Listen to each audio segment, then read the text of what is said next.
রাত তখন প্রায় 12টা। গ্রামের চারপাশে ঘন কুয়াশা নেমে এসেছে। দূরে শিয়ালের ডাক শোনা যাচ্ছে। এমন সময় রাহাত তার দাদার পুরনো বাড়ির চিলেকোঠার উঠল।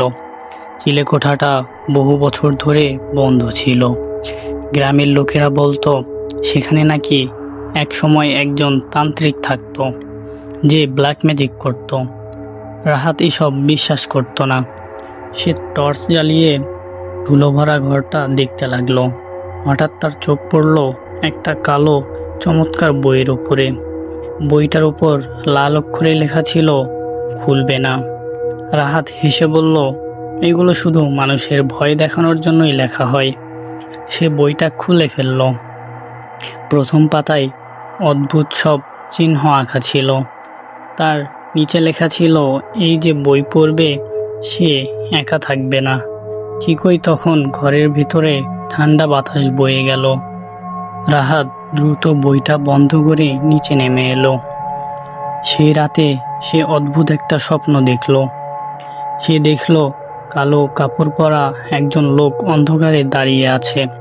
লোকটার মুখ দেখা যাচ্ছে না, শুধু একটা কণ্ঠস্বর ভেসে আসছে, তুমি বই খুলেছ, এখন আমি তোমাকে দেখতে পাচ্ছি। রাহাত ঘেমে উঠে বসল। সকাল হয়ে গেছে। সে নিজেকে বোঝালো এটা শুধু স্বপ্ন। কিন্তু সমস্যাটা শুরু হলো পরের দিন। রাতে ঘুমানোর সময় সে শুনতে পেল কেউ যেন তার ঘরের দরজায় ধীরে ধীরে ঠোকা দিচ্ছে। রাহাত দরজা খুলল। কেউ নেই, চারপাশে শুধু অন্ধকার। সে আবার দরজা বন্ধ করে বিছানায় শুয়ে পড়ল। কিন্তু এবার শব্দটা জানালার পাশে, যেন কেউ বাহিরে দাঁড়িয়ে আছে। তার বুকের ভিতর কাঁপুনি শুরু হলো।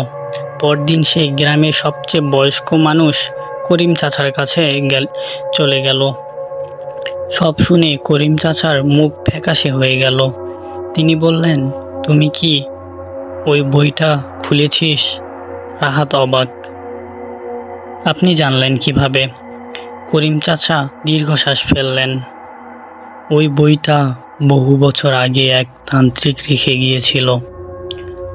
যারা বইটা খুলেছে তারা সবাই অদ্ভুত ঘটনা দেখেছে। কেউ বলেছে ছায়া দেখেছে, কেউ বলেছে কণ্ঠস্বর শুনেছে। রাহাত হেসে উড়িয়ে দিল, কিন্তু ভিতরে ভিতরে সে ভয় পেতে শুরু করেছে। সেই রাতে ঘটনা আজও ভয়ঙ্কর হলো।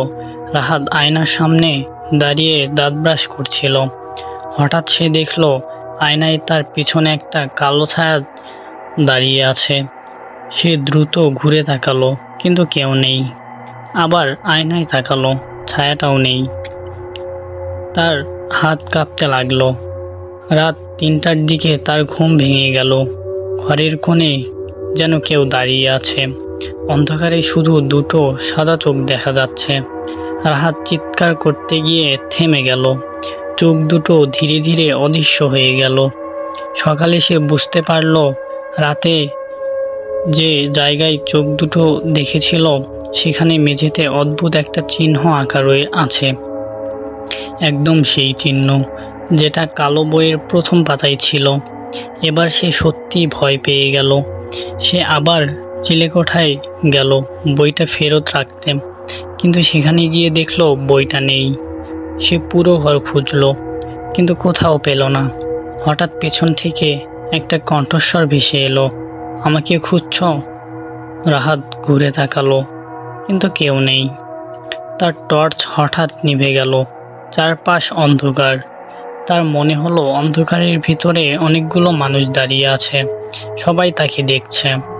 রাহাত দৌড়ে নিচে নেমে এলো, কিন্তু নিচে এসে আবারও ভয়ানক কিছু দেখল। বাড়ির সব দেয়ালে লাল রঙে একই কথা লেখা, তুমি বই খুলছ, তুমি বই খুলছ, তুমি বই খুলছ। তার মাথা ঘুরতে লাগলো। সেই রাতে গ্রামের কয়েকজন লোক নিয়ে এসে বাড়িটা পাহারা দিল। সবাই জেগেছিল।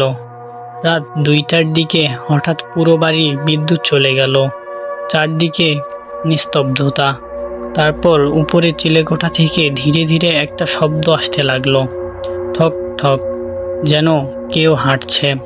সবাই সাহস করে উপরে উঠল, কিন্তু দরজা খুলতে শব্দ থেমে গেল। ঘর একদম খালি, শুধু মাঝখানে সেই কালো বইটা পড়ে আছে। বইটা এবার নিজে থেকেই খুলে গেল, পাতাগুলো দ্রুত উল্টাতে লাগলো। ফট ফট ফট, শেষ পাতায় এসে থামলো। সেখানে লেখা, অভিশাপ শেষ হবে যখন বই আবার বন্ধ হবে।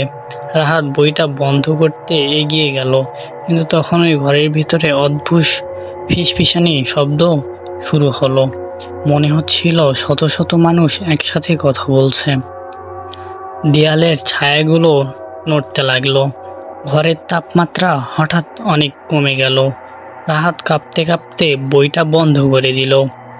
মুহূর্তের মধ্যেই সব শব্দ থেমে গেল, সবকিছু স্বাভাবিক হয়ে গেল। বিদ্যুৎ ফিরে এলো, ছায়াগুলো অদৃশ্য হয়ে গেল। সেই রাতের পর আর কোনো অদ্ভুত ঘটনা ঘটেনি। কিন্তু গল্প এখানেই শেষ নয়। কয়েক মাস পর রাহাত বাড়ি ছেড়ে শহরে চলে গেল। একদিন রাতে সে একটি পুরনো বইয়ের দোকানে ঢুকলো। হঠাৎ তার চোখ পড়ল একটা কালো চমৎকার বইয়ের উপর। বইটার উপরে লাল অক্ষরে লেখা, খুলবে না। রাহাতের বুক কেঁপে উঠল। সে ধীরে ধীরে পিছিয়ে আসতে লাগলো। ঠিক তখনই বইটার প্রথম পাতার নিচে থেকেই খুলে গেল, আর ভেতর থেকে একটা কাগজ মাটিতে পড়ে গেল। কাগজে লেখা ছিল, আমি তোমাকে এখনো দেখতে পাচ্ছি।